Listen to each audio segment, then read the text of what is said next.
Čaute, dneska idem kopať pod seba. Ale nemala by som, ale to aj tak budem kopať len dovtedy, dokým nenájdem kamene. Dokým sa tam dokopem, no tak dajte like a odber. A myslím si, že by som to už za chvíľu... už som tu. Takže tú torčku tam môžem nechať. Takže... minule, keď som bola na tomto svete, som slúbila, že sa dostaneme na tú lúku, kde by možno boli aj nejaké ovečky, aby som si urobila posteľ, ale nevšimla som si, že sa začína noc. No tak možno na budúcej časti sa tam dostaneme a nájdeme nejaké ovce a tak. A nejaké jedlo, lebo mám strašne...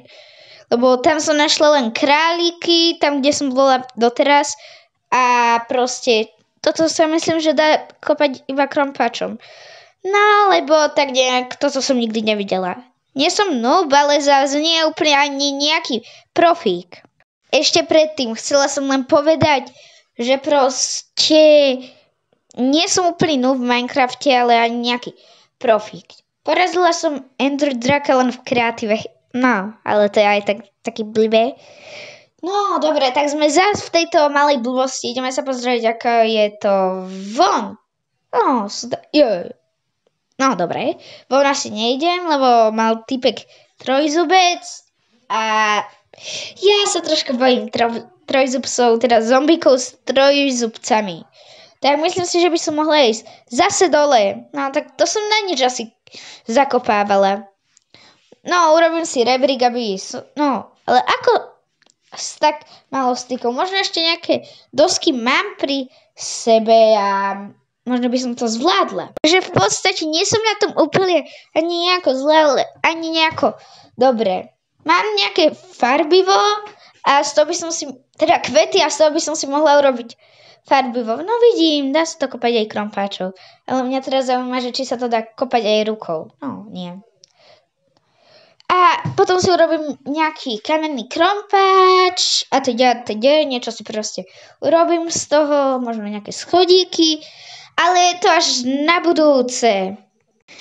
Problém je v tom, že mne sa moc nechce a vlastne ani sa mi moc nechce. Neviem vôbec, čo mám niekedy na videách povedať a toto je ten dôvod, lebo nemám pripravený scenár a to nikoho nezaujíma. Tak budem si musieť asi niečo vymyslieť. Na budúce už budem mať aj scenára premyslené, čo mám hovoriť.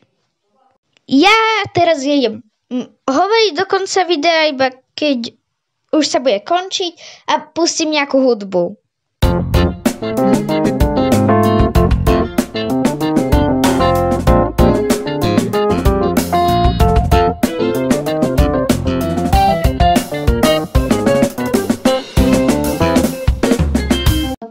Som otvorila úplne náhodou, takže idem z neho rýchlo preč. Teraz sa otvorím z nejakého dôvodu nastavenie, lebo sa mi chce a nudím sa úplne, lebo sa mi už moc nechce ťažiť. Takže z tohto videa to bolo všetko, nezabudnite dať like a odber, takže zatiaľ čaute. Na budúce to bude oveľa zaujímavejšie, nie takáto úplná nuda. Určite toto nikto nedopozeral, takže ešte raz Čaute!